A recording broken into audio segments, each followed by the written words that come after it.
खाने पीने में तो हर आदमी की अपनी पसंद होती है, अब उसमें तो किसी का जोर नहीं चलता। लेकिन शंभू जी के परिवार का अजीब ही नियम है, जिससे नई बहू ससुराल आके काफी परेशान होती है। शंभू जी के 2 बेटे और 1 बेटी है। बड़े बेटे नितिन की शादी नैना से हो जाती है और छोटा बेटा संजय अभी कमा रहा है। शंभू जी अपने परिवार के साथ सुकून से रहते हैं। शंभू जी के परिवार में सबको राजमा बहुत पसंद है। महीने में कम से कम 10-12 बार राजमा की सब्जी ज़रूर बनती है और राजमा के साथ बनते हैं पूड़ी, और चावल तो सिर्फ दाल के साथ खाते हैं। बाकी सबके साथ थोड़ी या रोटी ही खाते हैं। अरे श्रीमती, तुम्हारा दिमाग तो ठीक है, समझाते समझाते उम्र बीत गई कि तुम्हें किस चीज़ के साथ चावल बनाना है और किस चीज़ के साथ रोटी, लेकिन तुम्हारे दिमाग में कुछ घुसता ही नहीं। अरे क्या हुआ जी, क्यों शोर मचा रहे हो? तुमसे कितनी बार कहा है, राजमा के साथ चावल मत बनाया करो, सिर्फ पूड़ी बनाया करो। अरे गलती हो गई मुझसे, जो मैंने आपको चावल दे दिए। चावल तो मैंने नितिन के लिए बनाए हैं, आज उसको हल्का खाना खाना था। ऐसे ही खाने की खटपट के साथ समय गुजरता जाता है और कुछ दिनों बाद छोटे बेटे संजय की शादी सृष्टि नाम की लड़की से हो जाती है। शादी के बाद उसकी सास एक दिन सृष्टि के पास आती है और कहती है, सृष्टि बेटा, आज तुम ऐसा करना कि रात के खाने में राजमा चावल बना देना। मैंने सुबह भिगो कर रख दिए थे, कई दिन हो गए हैं राजमा की सब्जी नहीं बनी घर में। अरे वाह माँ जी, राजमा की सब्जी तो मुझे भी बहुत पसंद है और मेरे हाथ के राजमा चावल घर में सबको पसंद है। अरे ये क्या कह दिया तूने, चुप हो जा।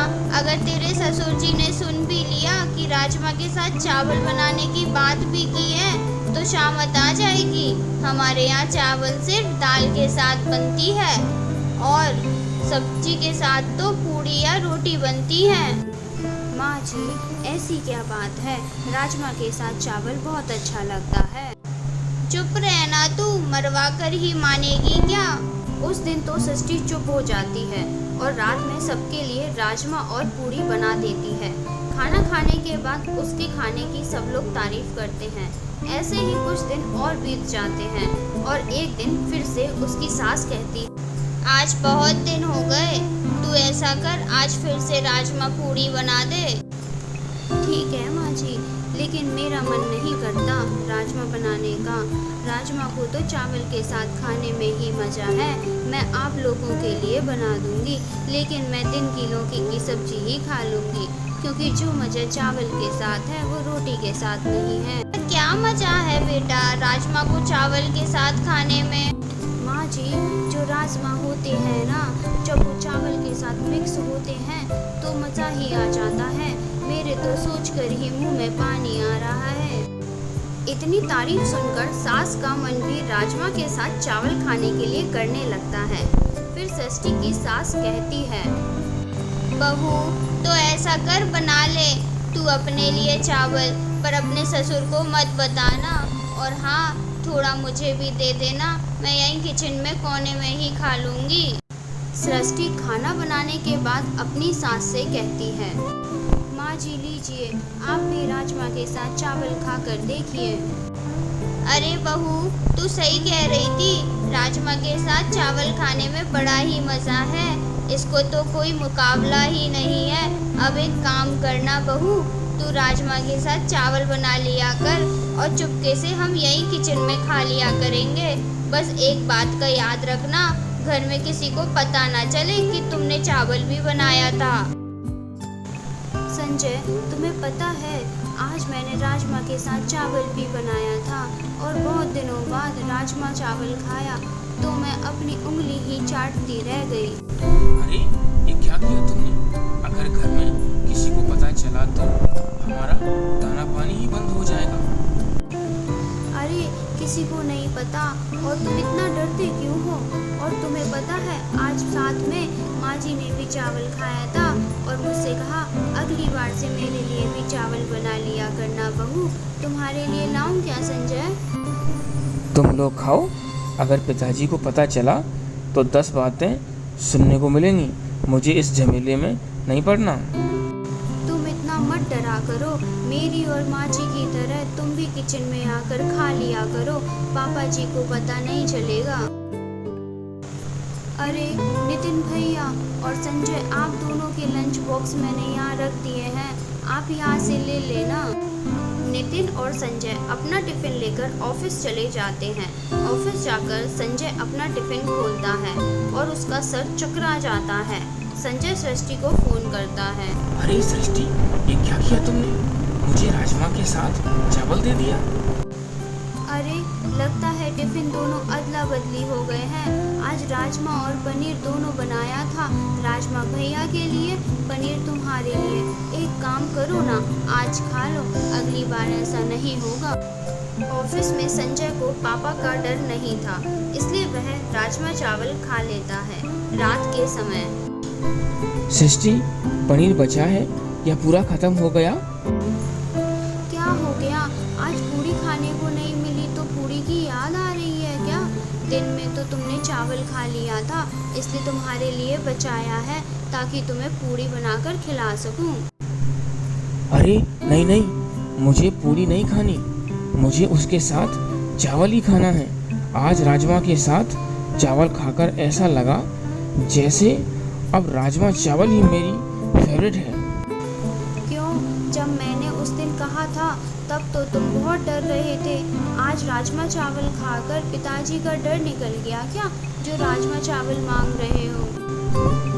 अरे मैं मानता हूँ, मैंने गलती की थी। मुझे एक बार चावल ट्राई तो करना ही चाहिए था। फिलहाल वो छोड़ो, दिन का बचा हुआ राजमा चावल यहीं ले आओ, मैं यहीं अपने कमरे में खा लूँगा। तुम धीरे से उसको ढककर ले आना, किसी को कुछ पता नहीं चलेगा। सृष्टि संजय के लिए राजमा और चावल ले आती है। संजय बड़े ही चाव से खाता है। वहीं दूसरी तरफ सृष्टि की हरकतों पर नैना की शक हो रहा था कि अक्सर वो राजमा बनाने वाले दिन किसी न किसी बहाने से उसको किचन से बाहर भेज देती है। एक दिन नैना सृष्टि को छुपकर किचन में देखती है कि उसकी सास राजमा के साथ चावल खा रही है। यह देखते ही किचन में आ जाती है। माँ जी, ये आप क्या कर रही हैं? पिताजी को पता है इस बारे में? अरे तू चुप करना, पापा जी को पता है या नहीं, तुझे क्या लेना देना? मुझे पापा जी के नाम से धमकाएगी क्या? अब मुझे जो पसंद है वही खाऊंगी। आई बड़ी पापा जी की हिमायत। माँ जी, इस तरीके से आप मेरी आवाज़ दबा नहीं सकती। मैं अभी जाऊंगी और पापा जी को सब बता दूंगी। वैसे आप चाहो तो मैं अरे बता देना, तुझे क्या चाहिए? ये लेकिन वेकिन क्या कर रही है? देखिए, मेरी शर्त ये है कि मुझे भी एक कटोरी राजमा चावल दे दीजिए। माँ जी, जितने चाव से आप खा रही हैं, देखकर तो मुंह में पानी ही आ गया। अरे भाभी, बस इतनी सी बात, बैठिए ना, मैं अभी प्लेट लगाती हूँ। इसके बाद नैना भी राजमा चावल खाकर बहुत खुश होती है। माँ जी, आप सही कह रही थी, राजमा चावल तो पूरी से भी ज़्यादा अच्छे लग रहे हैं। आज से मैं भी राजमा चावल ही खाया करूँगी। इसके बाद नैना अपने पति नितिन से कहती है, नितिन, आपको पता है कि घर में क्या चल रहा है? अरे ऐसा क्या हो रहा है? आपको पता है, चोरी चोरी सब घर में राजमा चावल खाना शुरू कर दिया है। माँ जी, संजय भैया और तो और हमारे बच्चे भी राजमा के साथ चावल खा रहे हैं। करने दो, उन लोगों को जो करना है। तुमने तो नहीं खाया ना? सही बताऊं तो आज मैंने भी खाया राजमा से चावल। अरे इतना टेस्टी लगता है, मैंने तो बोल दिया है आगे से मेरे लिए भी राजमा के साथ चावल बना लिया करो। मैं भी ना उन सब के साथ शामिल हो गई हूँ। तुम सबका दिमाग खराब हो गया है। पिताजी का डर बिल्कुल ख़त्म हो गया है क्या? अगर पिताजी को इस बात की खबर हो गई तो मुझसे नहीं कहना, मैं किसी की जिम्मेदारी नहीं लेने वाला। अरे कुछ भी पता नहीं चलेगा पिताजी को। नैना के कई बार कहने पर नितिन भी राजमा के साथ चावल खाने लगता है। फिर कुछ दिनों बाद नैना, क्या बनाया है आज खाने में? राजमा और पूड़ी। अच्छा, तो एक काम करना, मेरे लिए 2 ही पूड़ी बनाना। पेट भरा सा महसूस हो रहा है। अरे माँ, बाथरूम में होंगे और कहाँ जाएंगे? बेटा, मैं क्या कह रही हूँ, आजकल मेरा हाजमा थोड़ा ठीक नहीं रहता। डॉक्टर ने कहा है रात के समय में थोड़ा खाना खाया करो, इसलिए मेरे लिए भी 2 ही पूड़ी बनाना और 1 कटोरी सब्जी खा लूँगी। क्या बात है, किसी को भूख क्यों नहीं है आज? पहले तो जब राजमा बनता था तब 8-8 पूड़ियाँ खा लेते थे। आज किसी से थोड़ा भी नहीं खाया जा रहा। ऐसा क्या हो गया? कोई हमें भी बताओ। कैसे बताएं? पिताजी, पेट तो हमने पहले ही किचन में जाकर भर लिया है, अब यहाँ क्या खाना खाएं? कहा ना मेरी तबीयत ठीक नहीं है, इसलिए कम खा रही हूँ आज। अच्छा, सबकी तबीयत एक साथ खराब हो गई है। ठीक है, मत खाओ। एक काम करो बहू, बची हुई सब्जी को फ्रिज में रख देना। सृष्टि सारा बचा हुआ राजमा फ्रिज में रख देती है। रात के समय सृष्टि के साथ सुमति की आंख खुलती है कि बिस्तर पर से संजय के पिताजी शंभू गायब हैं। ऐसे रात के समय पतिदेव को गायब देखकर वह घबरा जाती है। उसे लगता है कि शायद बाथरूम गए होंगे, अभी आ जाएंगे। पर कुछ देर इंतजार करने के बाद भी संजय के पिताजी नहीं आते। इतनी रात को ये कहाँ चले गए? कहीं तबीयत तो खराब नहीं हो गई? पति की चिंता करते हुए सुमति कमरे से बाहर आ जाती है, लेकिन बाहर भी पति नजर नहीं आता। बाहर का दरवाजा भी बंद है, इसका मतलब बाहर तो नहीं गए, फिर अंदर ही कहीं होंगे। ऐसा कहाँ चले गए अचानक? सुमति जाकर दोनों बेटों का दरवाजा खटखटाती है और दोनों बेटे और बहुएं बाहर आ जाते हैं। क्या हुआ माँ, आप परेशान लग रही हैं? अरे पता नहीं बेटा, इतनी रात को अचानक से तुम्हारे पापा कहाँ चले गए? अरे माँ, बाथरूम में होंगे और कहाँ जाएंगे? अरे बेटा, बाथरूम में नहीं है ना, और घर का दरवाजा भी बंद है, इसका मतलब घर के अंदर ही है। मुझे ऐसा लगता है छत पर टहल रहे होंगे बेटा। अब मेरे पैरों में तो दर्द रहता है, तुम एक बार छत पर जाकर देख कर आओ ना, मुझे बहुत फिक्र हो रही है। अच्छा माँ, मैं देख कर आता हूँ, आप परेशान मत होइए। पापा जी भी ना, अगर जाना हो तो एक बार आपसे बात कर लेना चाहिए था। जानते तो हैं आप बहुत जल्दी घबरा जाते हैं। संजय जैसे ही टेरेस पर जाने लगता है, वैसे ही पास में किचन से आवाज़ सुनाई देती है। कुछ आवाज़ आ रही है, ऐसा लग रहा है कोई कुछ खा रहा है। आहट किचन की तरफ से आ रही है। माँ, रसोई में चेक किया था आपने? अरे किचन में क्या करने जाएंगे पिताजी, तुम भी कैसी बातें कर रहे हो? संजय ठीक कह रहा है, कुछ तो आहटें आ रही हैं, चलो किचन में चलकर देखते हैं। सभी लोग तेज कदमों से किचन की तरफ जाते हैं और झटके से किचन की लाइट ऑन कर देते हैं। लाइट ऑन करते ही सामने का नज़ारा देखते ही सबकी आंखें हैरानी से खुली रह जाती हैं। क्या हो रहा है आधी रात को? ऐसा छुप छुप कर क्या खा रहे हैं? खाना खाकर पेट नहीं भराता क्या, जो आधी रात को चोरों की तरह खा रहे हैं? मैं वही खा रहा हूँ जो इतने दिनों से तुम सब खा रहे हो।